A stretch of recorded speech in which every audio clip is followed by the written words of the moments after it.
Okay then, तो topic start करते हैं। Define management accounting and state it's objectives. Management accounting की जहां तक बात की जा रही है, तो मैनेजमेंट अकाउंटिंग का डेफिनेशन यहाँ पे बहुत ही सिंपल सा दिया हुआ है।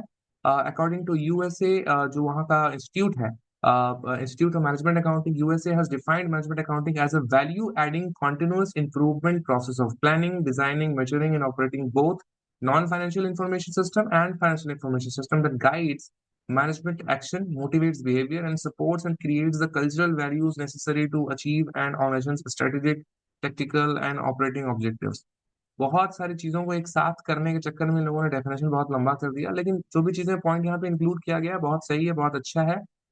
तो अकाउंटिंग में जनरली हम लोग क्या करते हैं? अकाउंटिंग में हम लोग simply profit and loss, balance sheet वगैरह बनाने की कोशिश करते हैं और ये चेक करने की कोशिश करते हैं कि बिजनेस का जो फाइनेंशियल, जो उनका जो एंड है वो किस तरीके से काम कर रहा है, वो हम लोग चेक करने की कोशिश करते हैं।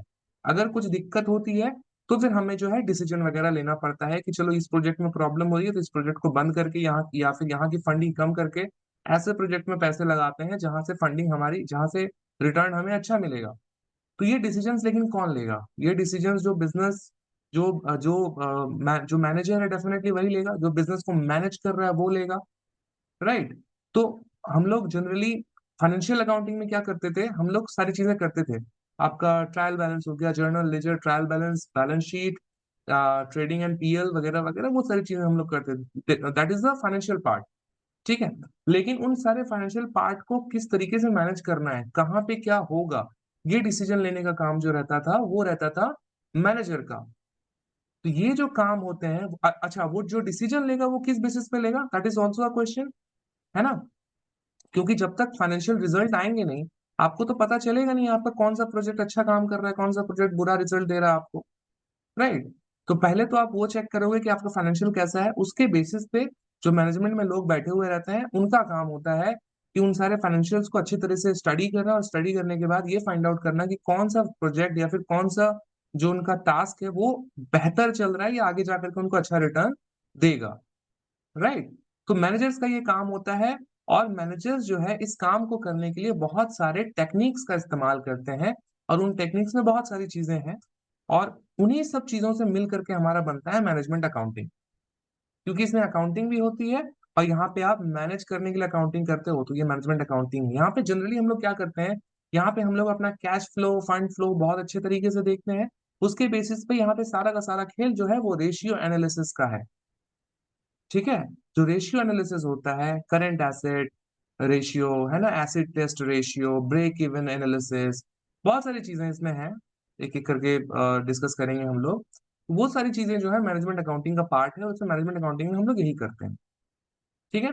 लेकिन एज ए मैनेजमेंट की अगर मैं बात करूं, यहाँ तो मैनेजमेंट अकाउंटिंग की बात होगी, पर अगर मैं मैनेजमेंट की बात करूं तो मैनेजमेंट में जो है हमारे तीन चार प्रोसेसेस हम लोग करते थे, जो हम लोगों ने बिजनेस स्टडीज में पढ़ा था। क्या क्या था? प्लानिंग, डिजाइनिंग, प्लानिंग डिजाइनिंग नहीं, डिजाइनिंग तो यहाँ पे इंक्लूड कर दिया गया। प्लानिंग, ऑर्गेनाइजिंग, और क्या क्या था भाई, एग्जीक्यूशन में कुछ एक था, है ना, एंड ऑपरेशन में था ऑब्वियसली, बट उसका नाम डिफरेंट था, मुझे एग्जैक्टली अभी नाम नहीं याद आ रहा। जो भी हो, तो ये सारे जो प्रोसेस यहाँ पे बताए गए हैं ये आपके मैनेजमेंट में है। मैंने प्लानिंग करना, प्लान को फिर एग्जीक्यूट करना, आप किस तरीके से करोगे उसके हिसाब से स्टाफिंग करनी पड़ती थी, राइट? स्टाफिंग करनी पड़ती थी कि किस बंदे को कौन सा काम देना है। जो बंदा जिस चीज में बेहतर है, आपको आप उसको वही काम दोगे। आप अगर उसको दूसरा काम दे दोगे तो उसकी एफिशिएंसी घट जाएगी, राइट? तो ये स्टाफिंग का काम भी बहुत अच्छे से करना होता था, राइट, मैनेजमेंट में। तो मैनेजमेंट अकाउंटिंग में भी मोर और लेस वही सारी चीजें हैं जो कि आपके बिजनेस के नॉन फाइनेंशियल इंफॉर्मेशन सिस्टम को भी ठीक तरीके से मैनेज करती हैं, साथ ही साथ फाइनेंशियल इंफॉर्मेशन सिस्टम को भी ठीक तरीके से मैनेज करती है, क्योंकि यहाँ पे हम लोग रेशियो एनालिसिस भर भर के करते हैं और ये फाइंड आउट करने की कोशिश करते हैं कि जो आपका बिजनेस है वो सही तरीके से चल रहा है कि नहीं चल रहा है। अगर नहीं चल रहा है तो कहाँ पे प्रॉब्लम हो रहा है, ये आपको उन्हीं सारे रेशियो से पता चल जाएगा। अब ये सारी चीजें अगर आप करोगे तो डेफिनेटली जो आपका बिहेवियर पैटर्न है उसमें थोड़ा बहुत अब अपलिफ्ट देखने को मिलेगा, मोटिवेट्स करेगा वो आपको, ये सारी चीजें। और एक सपोर्ट, एक कल्चरल जो वैल्यू सिस्टम है।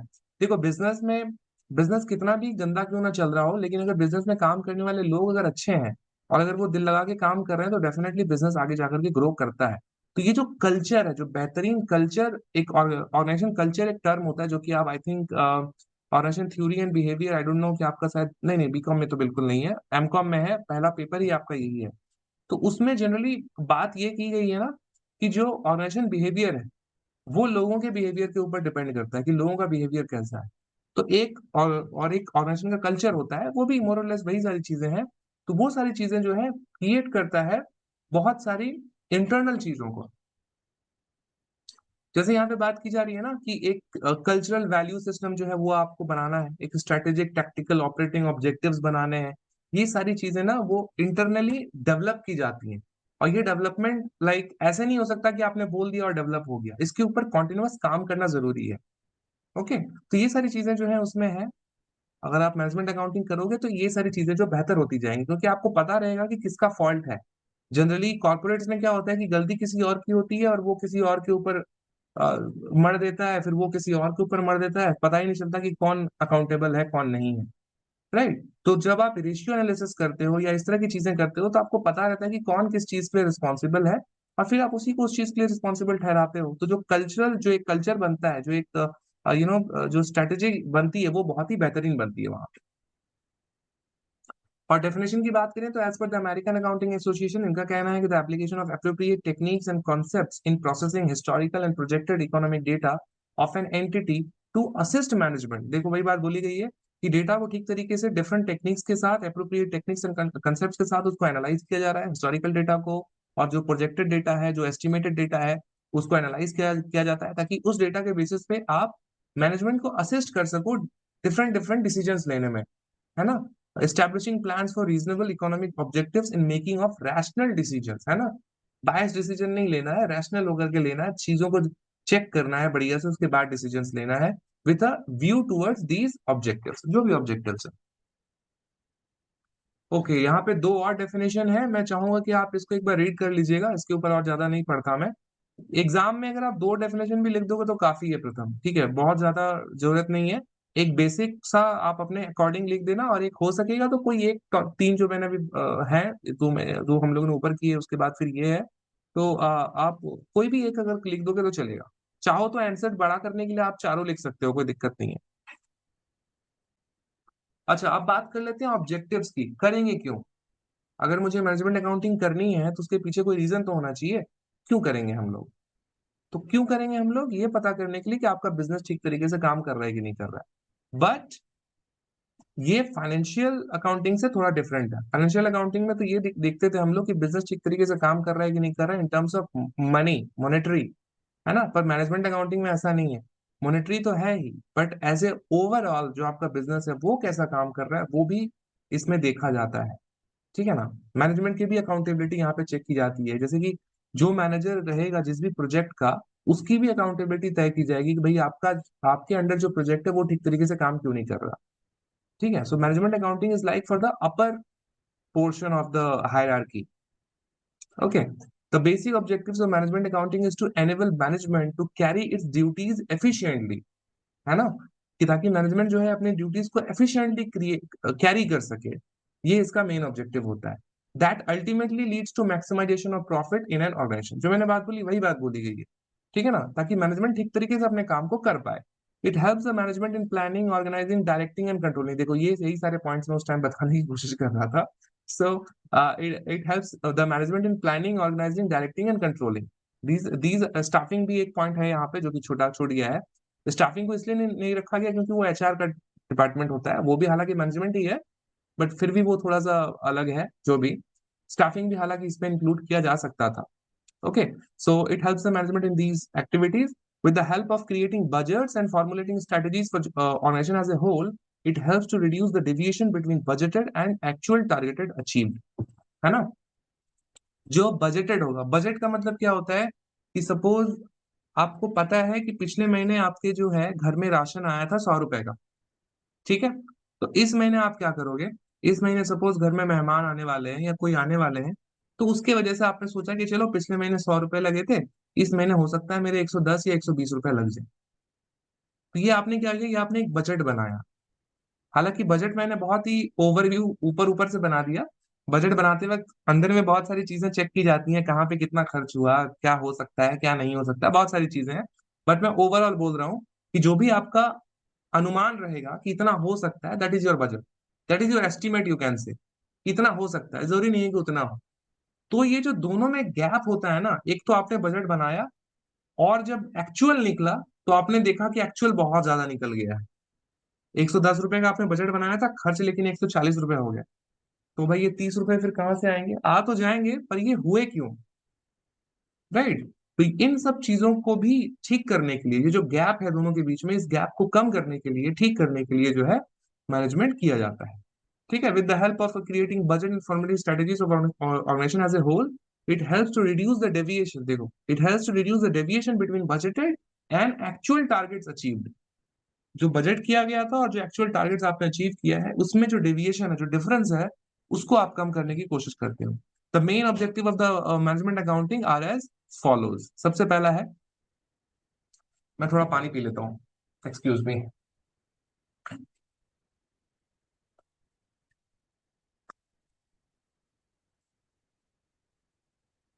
ओके।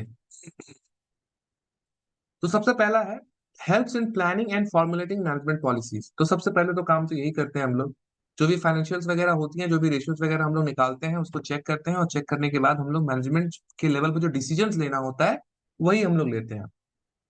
और डिसीजंस लेने के पहले आपको प्लानिंग करनी पड़ती है, स्ट्रेटेजीज पॉलिसीज बनानी पड़ती है कि भाई ये होगा, ये नहीं होगा, ऐसे होगा, वैसे नहीं होगा। So planning includes forecasting, setting setting objectives, creating strategies for achieving them. ठीक है, फोरकास्टिंग करना है, उसके अकॉर्डिंग आपको ऑब्जेक्टिव्स सेट करने हैं अपने, और फिर ऑब्जेक्टिव सेट करने के बाद उस ऑब्जेक्टिव्स को कैसे पाना है, उसके लिए फिर आपको स्ट्रेटेजीज बनानी है। It helps in preparation of statements on the basis of past performance and data available for future forecast. ठीक है, ये हेल्प करता है स्टेटमेंट्स बनाने में, जो कि आप पिछले पास्ट परफॉर्मेंस के ऊपर, मतलब उसको देख करके आप बनाओगे, उसको बनाने में मैनेजमेंट आपकी हेल्प करेगा। और नॉट ओनली पास्ट परफॉर्मेंस, बल्कि जो फ्यूचर जो फॉरकास्ट करने वाला जो डेटा रहेगा, हालांकि पास्ट के बेसिस पे ही फ्यूचर को फॉरकास्ट किया जाता है, तो उसको बनाने में जो है मैनेजमेंट आपकी हेल्प करता है। दूसरा पॉइंट है interpretation of financial data available. तो ये तो खैर हम लोग करते ही हैं, जैसा कि मैंने आपको बताया, रेशियो एनालिसिस वाला काम जो है, ये इसमें किया जाता है। Management accounting presents financial data in simplified format. Simple है ना, total asset by total revenue, इस तरह का बहुत सारा रेशियोज आपको देखने को मिलेगा। तो बहुत ही सिंप्लीफाइड फॉर्मेट में हम लोग यहाँ पे ये फाइंड आउट कर लेते हैं with the help of Management accounting. It includes charts, यहाँ पे चार्ट्स का इस्तेमाल किया जाता है, ग्राफ्स का इस्तेमाल किया जाता है, डायग्राम्स का इस्तेमाल किया जाता है, to present it in a easy manner to be understandable by the top management. क्योंकि टॉप मैनेजमेंट को न्यूमेरिकल्स नहीं पढ़ना, उनको ग्राफ देखना है कि ग्राफ कैसा है। मेरा हिस्टोरिकल ग्राफ हो, पॉलीगॉन हो, ऑजिव हो, कुछ भी हो, उनको वो सारी चीजें देखनी होती है ताकि इजिली समझ में आए। राइट। तीसरा पॉइंट है, हेल्प्स इन डिसीजन मेकिंग। अब जब आपने फाइनेंशियल डेटा को ठीक तरीके से इंटरप्रेट कर लिया, समझ लिया, उसके बाद जो टॉप मैनेजमेंट है वो क्या करेगा? वो डिसीजंस लेगा। किस बेसिस पे? उसी बेसिस पे जिन डेटा को उसने प्रोसेस किया था। So management accounting makes the decision making scientific by using techniques.